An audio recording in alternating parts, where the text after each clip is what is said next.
Hi Plant Fam, this is Ayin and welcome back to my channel. So for today's video, we're having another plant focus video, and today I'm going to be talking about the AMYDRIUM MEDIUM, which is this plant right here. Today we're going to talk about some facts about this plant, and of course, as requested by some of you, we are going to compare it with an EPIPREMNUM PINNATUM, which is this one, the one that I have here on the other side, and a Monstera Deliciosa, because itong tatlong to, medyo may mga tao na nako-confuse sa kanilang tatlo. But in my opinion, ang talagang kamukha ng AMYDRIUM MEDIUM is the EPIPREMNUM PINNATUM. But meron din pagkakahawig ito sa Monstera. So kaya ako gagawin tong video na to to help you guys out, especially those of you who are confused with these plants.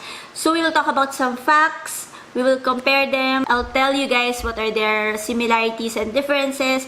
Ito po ay based lang sa aking observations among these plants, and of course, based on what I've read online and yung mga na-research ko. Okay? So if you guys want to share more about these plants, for example, meron akong hindi nabanggit, which you think is something that people should take note of or consider when buying or considering buying these plants, then leave them in the comment section. Let's have a discussion there. Okay, so first off, let's distinguish yung mga basics.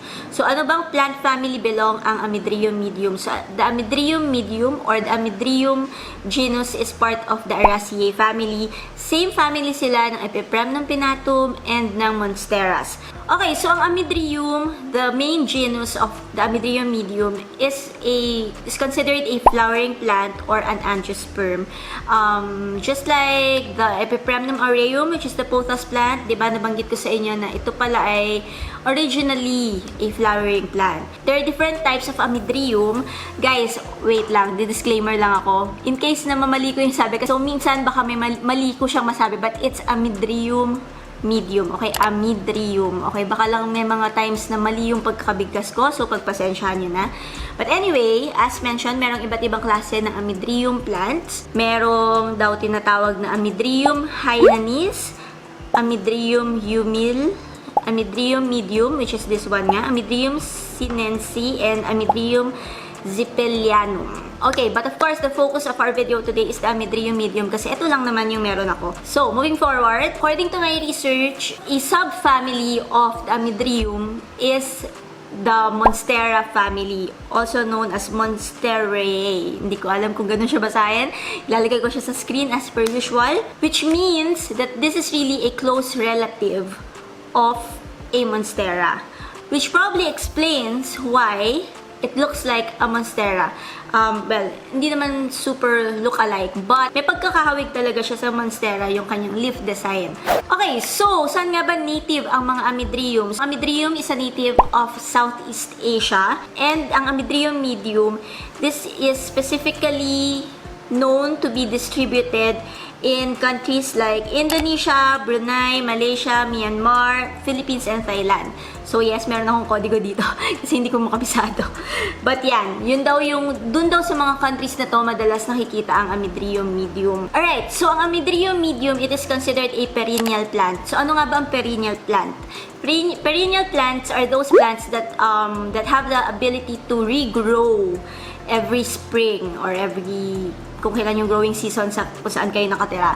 So, it's different from an annual plant. An annual plant is usually a plant wherein pagka nag-grow na siya, it will eventually die. So, hindi siya nagre-regrow. So, the AMYDRIUM MEDIUM, just like the EPIPREMNUM PINNATUM, this is also epiphytic, which means it can grow or it can attach itself to another plant, like let's say to a tree, and it'll help the plant grow. It's not dependent on the other plant, okay? I just wanna point that out. Hindi siya dependent dun sa plant na pinagkakapitan niya. It can survive on its own, but it has the ability to, you know, stick to a certain tree, for example, or a pole, or a wood, and pwede siyang mag-grow doon. And it also is a climbing plant. So, ayun nga, pag nag-attach siya, just like the EPIPREMNUM PINNATUM, yung mga photos na pinakita ko doon sa aking EPIPREMNUM and Monstera video, which if you have not seen, you should watch kasi doon pinag-compare ko yung dalawa. So, just like the EPIPREMNUM PINNATUM and the Monstera Deliciosa, the AMYDRIUM MEDIUM does the same. So, pwede siyang mag-grow ng pataas. But, according to my research, it does not grow as high as a Monstera Deliciosa or an EPIPREMNUM PINNATUM. Mas mababa yung growth nito, which, according to experts, makes it a good house plant. Kasi, kumbaga, hindi ka mamumroblema kapag sobra siyang nag-grow. Okay, so now we will move on to the comparison of the AMYDRIUM MEDIUM sa EPIPREMNUM PINNATUM.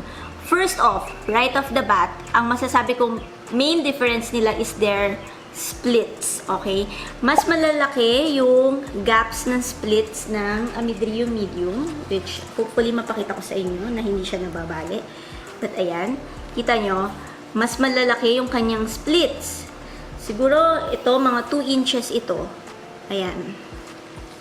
While the EPIPREMNUM PINNATUM, mas maliliit yung kanyang splits. Okay? And then, another notable thing is their holes or yung kanilang fenestrations na tinatawag. Ang fenestration ng isang AMYDRIUM MEDIUM, mas hawig sa fenestration ng isang Monstera Deliciosa.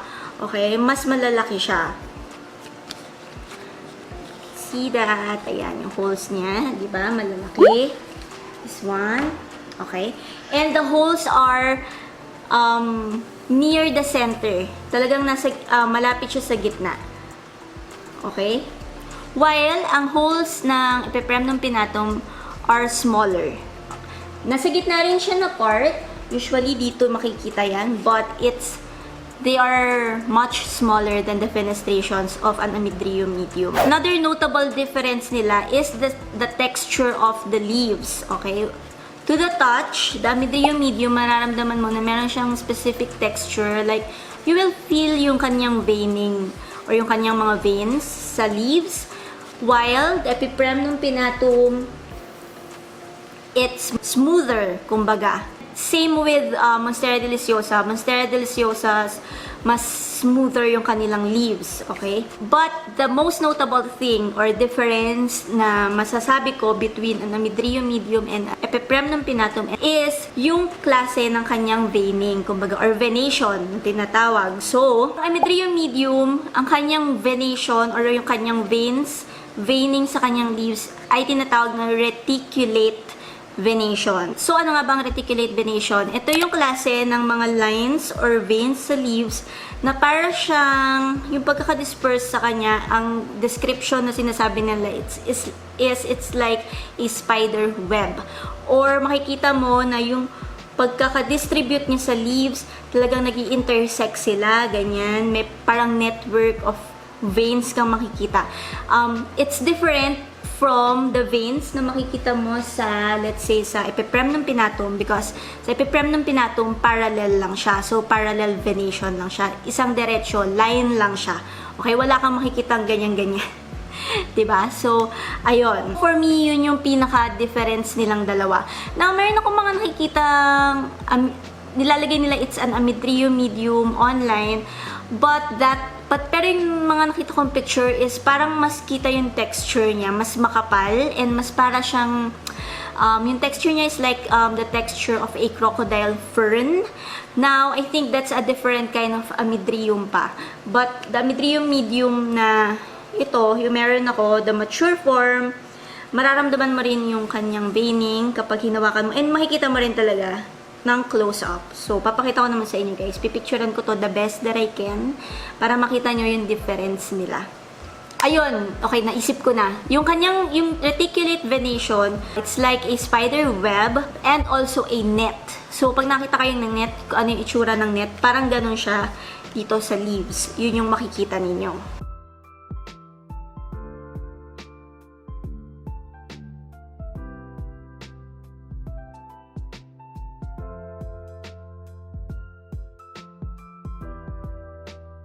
So, when it comes to the shape, what I can say is pareho ang shape ng EPIPREMNUM PINNATUM at ng AMYDRIUM MEDIUM. Pareho silang pahaba. Different from a Monstera, which I have mentioned nga in my previous video na ang Monstera leaf kasi, Monstera Deliciosa, yung leaves niya, it's like a heart shape na mas wider, na kung titignan mo, mas pabilog siyang tignan as compared to an EPIPREMNUM PINNATUM or an AMYDRIUM MEDIUM. So, itong dalawang to, mas pahaba yung kanilang leaves. So, isa yun sa mga pwede nyong tingnan kapag meron sa inyong, for example, may nagbebenta sa inyo ng plant and sinabi niya na monstera yon, pero pag nakita niyo na pahaba yung leaves, most likely it's not a monstera. Now, people in the Philippines like to call this a monstera. Hindi ko alam kung bakit lahat na lang ng halaman ay gusto nilang tawaging monstera, ano? Pero, although this is a close relative of a monstera nga, diba, as mentioned kanina, this is not a monstera, okay? It's a different genus. The AMYDRIUM is a different genus or plant, what do you call this? Plant type, plant variety. So, iba siya, okay? So, it cannot be considered as a monstera. It is a close relative, yes. Maybe we can say na second cousins sila. But, this is a different genus. So, remember that, guys. Now, ano pa bang napapansin ko? When it comes to the stalk mismo ng plant, I can say na hawig nung kanyang stem, ang stem ng isang Monstera Deliciosa as compared to the stem of an EPIPREMNUM PINNATUM. For me, mas hawig ng stem na to yung stem mismo ng isang Monstera Deliciosa or Monstera borsigiana. So, ayun. Ano pa ba? Ano pa bang mapapansin natin? So, ayun guys. Bibigyan ko na lang kayo ngayon ng mga side-by-side shots para mas ma-compare nyo sila and mga close-up shots para mas makita nyo yung difference ng kanilang mga leaves.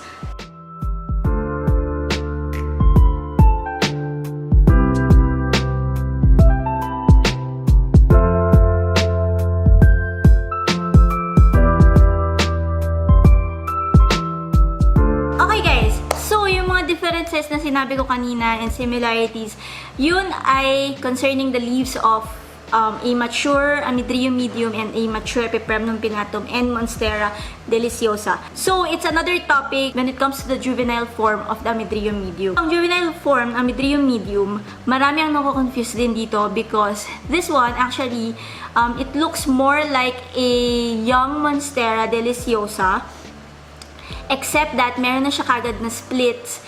And most people actually confuse this with a Monstera adansonii, but they are different. Sobrang iba yung kanilang itsura. So, ipapakita ko siya sa inyo.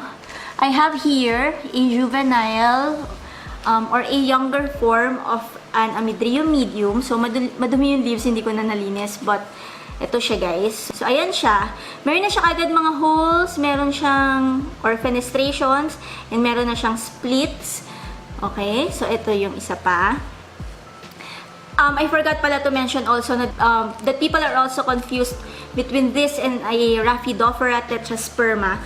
But, iba naman yon, okay? So, I'm just going to compare them in another video kasi feeling ko masyado nang hahaba pag dito. So, watch out for that. But, ayan. So, ito siya kapag malaki na siya. Wait, So, ayan. Ito siya, guys, kapag malaki na. And, ito siya kapag baby. So, mas humaba siya, dumami at lumaki yung kanyang fenestrations, syempre. So, ayan. Pero ito siya kapag baby siya, baby form. So, ayun guys, watch out for the next video na i-compare naman natin ang AMYDRIUM MEDIUM, Monstera adansonii at ang Rhaphidophora tetrasperma. So, ayun na nga guys, yun yung similarities and differences ng AMYDRIUM MEDIUM with an EPIPREMNUM PINNATUM and a Monstera Deliciosa. Now, on to the plant care. As for watering, I just observe the leaves of this, guys. Kapag nakita ko na yung leaves niya ay medyo tumitikulop na, doon ko lang siya dinidiligan. It does not need that much water as per my research and based on my own experience. And ayun, ayoko rin kasi mag-overwater ng aking mga plants. So, it's the same care that I give with my EPIPREMNUM PINNATUM. In case you're wondering, my EPIPREMNUM PINNATUM actually dinidiligan ko lang to kapag pinapaulanan ko lang siya. Hindi ko siya masyadong dinidiligan din. And chine-check ko lang din yung leaves. Kapag masyado na siyang nakadroop, ibig sabihin, or parang masyado nang nagsispread out yung kanyang mga branches. So, yun. dinidiligan ko na siya. As for the light, these two get medium light lang. So, hindi niya kailangan na masyadong bright spot. And of course, avoid direct sun because madaling mag-burn yung kanyang leaves. Especially dito sa Pilipinas at napakainit ng pag talagang yung sinag na, yung sikat, yung sinag, ano ba? Sinag o sinag? Basta yung araw, sobrang nakakasunog siya ng mga plants. So, to avoid that, just avoid direct sun. Maybe you can put this in a spot that gets bright in direct light. But if you don't have that, if medium light lang din yung iyong place, yung nakukuha ng iyong place, then I'd say that's okay. Mabubuhay siya. Huwag ka mag-alala. So, ayun lang guys. That's it for this video. Sana nagustuhan niyo itong ating video for today. Sana helpful siya in a way. In case nako-confuse kayo kung ano ba yung difference and similarities among an AMYDRIUM medium, an EPIPREMNUM pinnatum, and a Monstera Deliciosa. And sana meron kayong mga natutunan about the AMYDRIUM medium plant. So, ayan, I think it's pretty. Iba rin siya eh. Iba rin yung dating ng kanyang leaves eh, di ba? So, ewan ko, para sa akin parang lahat naman ng plants maganda. Pero, ayan. By the way, price range of this, yung ganitong kalaki, binibenta siya in the market ng 700 to 1,500 pesos. So, hanap na lang kayo ng good deal. This one, I bought this from Green Me to Life. So, kung makakakuha pa siya ng same price na mura, kasi mura ko talaga nakuha to sa kanya, ayun, baka meron kayong ma-check. So, check her on Instagram. At pag nag-order kayo sa kanya and you came from this channel, pasabi na lang sa kanya na hi, and ayun, okay? So, that's it. That's it for this video. Hope you guys find this video helpful and interesting. If you did, please don't forget to hit the like button, comment, and of course, subscribe to my channel if you haven't already. I would highly, highly appreciate it. I don't have anything more to say. Thank you guys so much for watching, and see you guys again in my next video. Bye!